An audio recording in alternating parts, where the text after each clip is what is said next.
The armed forces of Ukraine struck a unique secret enemy base in the Kursk region. Donald Trump insists that peace or a ceasefire agreement can be reached as early as this week. How Russia used the truce and Europe's plan to rearm Ukraine. About this and more right now. Greetings, friends, on my channel. I am Alexander Musienko, and this is the traditional briefing for you on the events that I consider relevant, important, and worthy of your esteemed attention. Today is April 22nd, Tuesday. I will start with good news, truly good, impressive news. And in the literal sense, impressive and very unpleasant for the enemies, but all the more pleasant and valuable for us. The fact is that the General Staff of the Armed Forces of Ukraine reported a successful strike by Ukrainian aviation on the location from which the launch was conducted of attack drones, the enemy in the Kursk region of Russia. It is noted that on April 19th, the Air Forces of the Armed Forces of Ukraine successfully struck the location from which attack UAVs were launched. The occupiers in the area of the settlement of Tyotkino in the Kursk region. The facility was used by the enemy for preparing equipment and launching reconnaissance, attack, and FPV drones. According to the General Staff, up to 20 UAV operators were eliminated as a result of the strike. Simultaneously, this strike of ours is a significant response to the enemy. In response to Russian actions against the Ukrainian army, the armed forces of Ukraine will continue to destroy elements of the occupiers' military infrastructure. No war crime will go unpunished. Indeed, these are very pleasant messages, only missing the traditional phrase in such posts and official texts from the General Staff of the Armed Forces.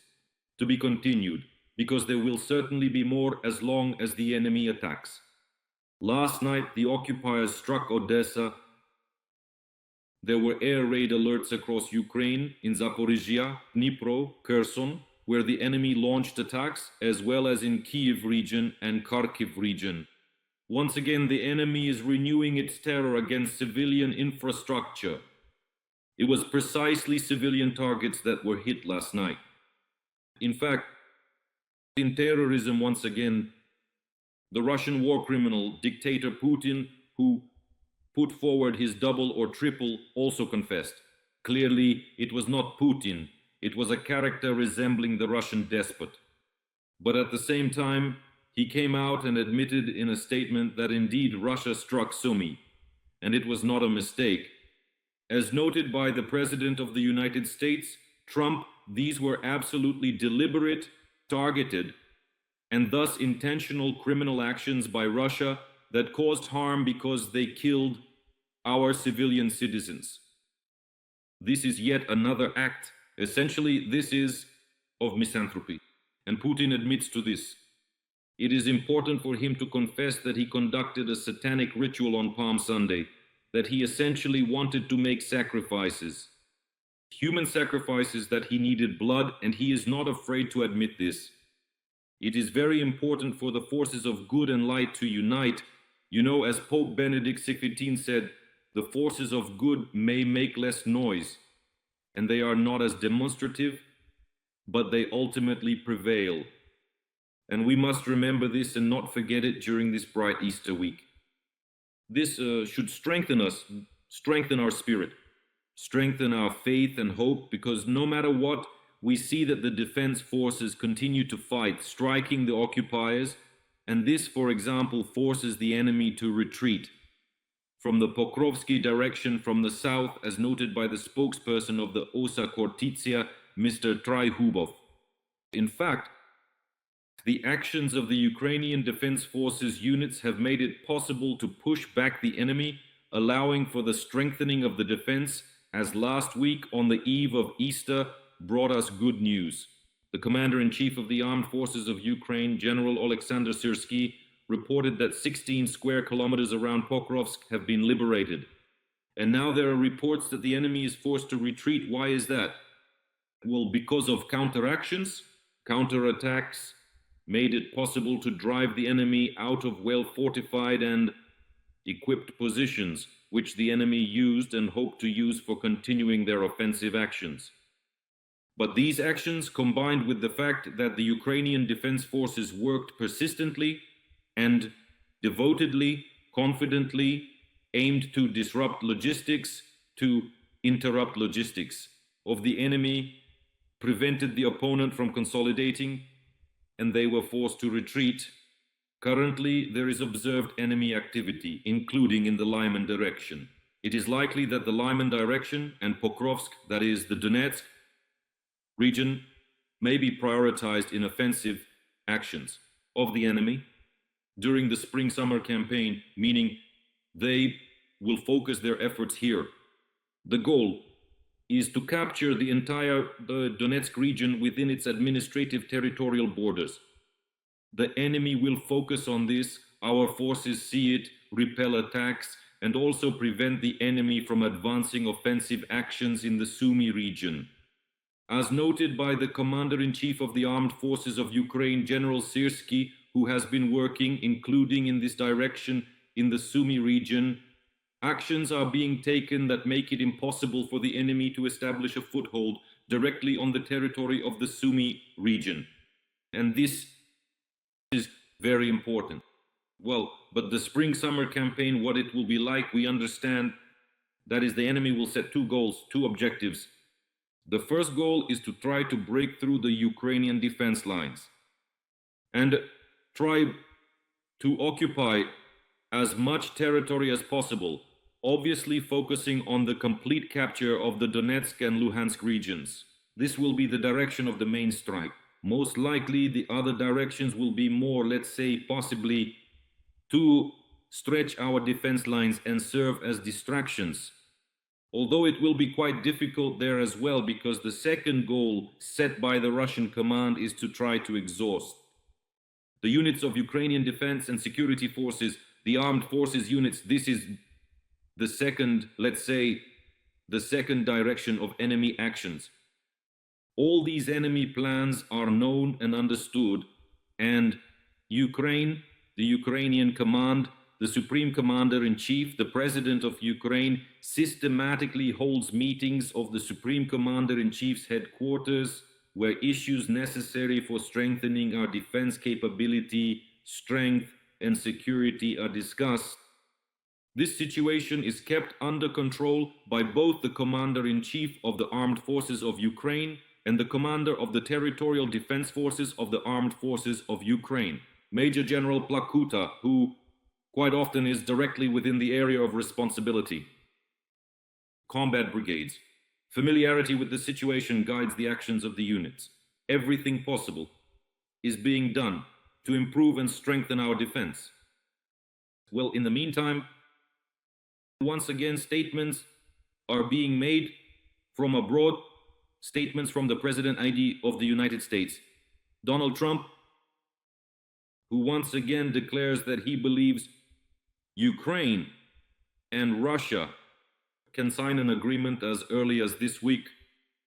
At the same time, the American leader does not specify what is meant. Is it about an agreement, already in general, a peace agreement? There are great doubts about this. I think we understand this perfectly. But more likely, it is rather about a ceasefire agreement. Well, that would be logical accordingly to that sequence, to those stages that need to be passed. First, a ceasefire as a demonstration of real intent, because we see that this so-called fake Easter truce, which Putin used as a publicity stunt, solely to demonstrate that Russia is supposedly involved and remains in the negotiation process, and wanted to impress Trump so that the USA would not leave the negotiation process. In reality, this has nothing to do with genuine intentions to cease hostilities. And this is obviously completely now, once again, on the eve. In his evening address on April 21st, the President of Ukraine, Volodymyr Zelensky, clearly stated that Ukraine's proposals and conditions for a ceasefire remain valid, that at the very least a silence regime in the sky must be achieved, at the very least refraining from strikes on civilian objects. But even this is not enough, because it is necessary to completely stop airstrikes. Because otherwise Russia will constantly argue and claim that they supposedly do not strike civilian objects and that their targets are exclusively war military. And again, we see that there are initiatives from Ukraine. There are genuine, sincere efforts to demonstrate a commitment to the idea of a ceasefire, but Russia's response comes in the form of terrorist strikes on our civilian targets in the Odessa region, on our cities and our people, and undoubtedly this needs to be stopped. How to stop this and strengthen our defense capabilities was somewhat addressed by the publication, for example, Bloomberg. It's actually quite interesting that Bloomberg, an American agency, wrote about it. This is quite popular, especially among the American establishment, business and elite circles, Wall Street and beyond. This is an editorial article. That is, the opinion in this article reflects the vision of the editorial team, not just the subjective opinion of the article's author or one or two authors. And what does Bloomberg note? This is an important article. I want to emphasize it, including at today's briefing. So Bloomberg notes Russia's dictator, Putin, does not show a serious intention to engage in peace negotiations regarding Ukraine, even with the participation of the USA. Further, they note that Washington is losing patience due to the slow pace of the peace process, yet it does not exert sufficient pressure on Moscow. Instead, the White House shows a willingness to meet many of the Kremlin's demands, including recognizing annexations and blocking Ukraine's entry into NATO. Europe, on the contrary, is increasing its support for Ukraine. Together with Britain and other partners, Europe has committed to allocate over 21 billion euros for Ukraine's defense. The porcupine strategy, ISTE as Bloomberg calls it, involves strengthening air defense systems, artillery, drones, and missiles of various types. And what does Bloomberg propose? They provide key recommendations. So please, American politicians, Europeans, read and take them as a basis, including during the adoption of your own decisions. There are already certain hints from the Bloomberg editorial team, which are not exactly a secret to us. For us, we perfectly understand and realize that this needs to be done, and we urge our European friends and partners to follow this. But here they are. First, to accelerate investments in weapons production, including in the Ukrainian defense industrial complex. As Bloomberg notes, the Ukrainian defense industry has potential, but it suffers from a lack of funding. Securing funds, particularly from the frozen assets of the Central Bank of Russia, would allow for the rapid expansion of production, as was the case with the Bodana howitzers.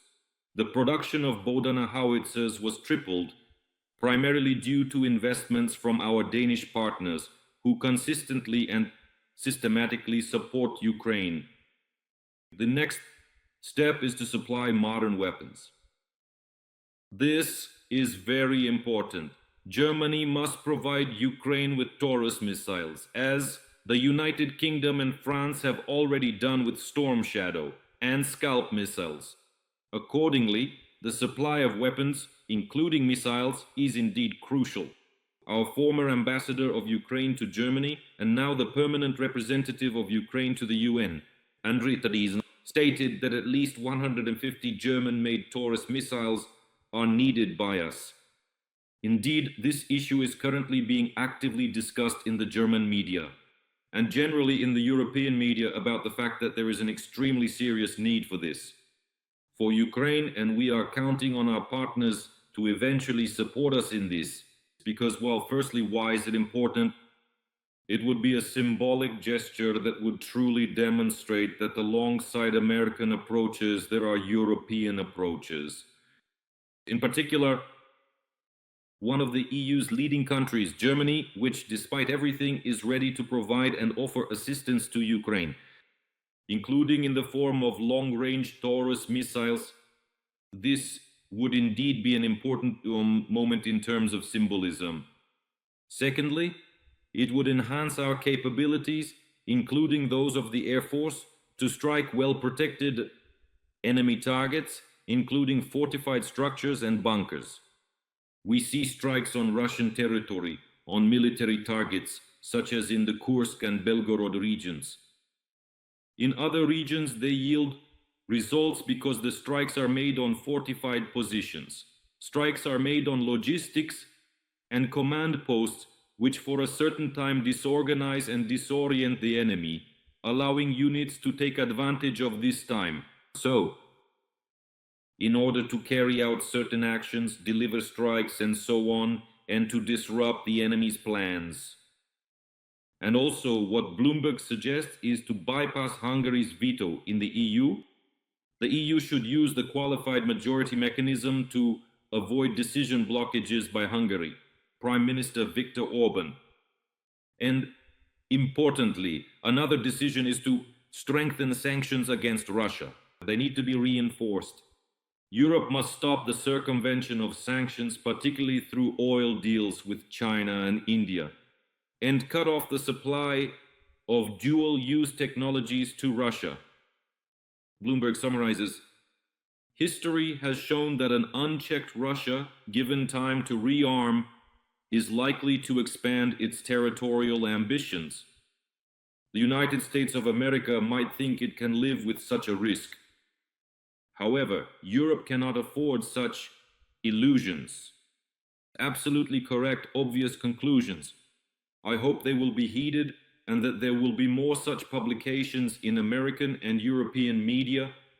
This is very important in terms of argumentation and explaining the position, which should be, in fact, speaking.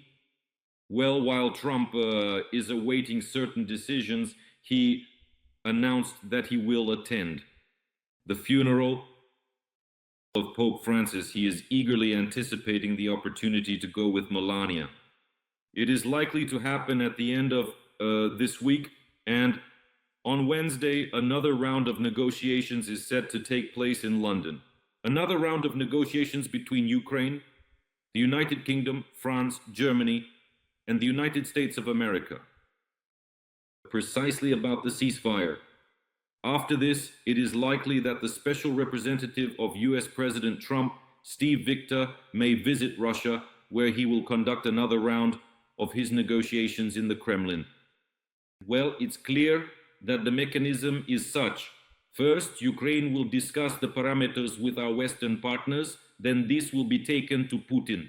Once again, he will drag out the time, study everything, take a pause, and this will all be delayed again. So I get the feeling that obviously Putin is doing everything possible to drag out the process. He's playing dumb, and unfortunately the US has not yet shown this will, and the strength they have to prohibit him from doing this and to stop him. Ultimately, well, it's necessary to apply elements of force and act according to the prescriptions written by Bloomberg. This is the only effective thing right now. That can be done, and playing dumb should be prohibited. Europe no longer reacts to Putin in the same way. It's time for the United States and Trump to do this, if he, of course, desires it. Perhaps then visiting Rome and receiving divine blessing there might change the American leader. These are essentially certain conditions. We'll see and find out soon enough, but I hope for it. And you, friends, share your impressions in the comments. Do you believe in such enlightenment of Trump and his ascension, divine blessing in Rome, which might eventually ignite this Russian compromat that might exist on Trump, which allows Russian intelligence services to influence certain possible decisions? I hope so. Well, friends, despite everything, with confidence and God's help, we are moving only forward. Take care of yourselves and glory on to Ukraine.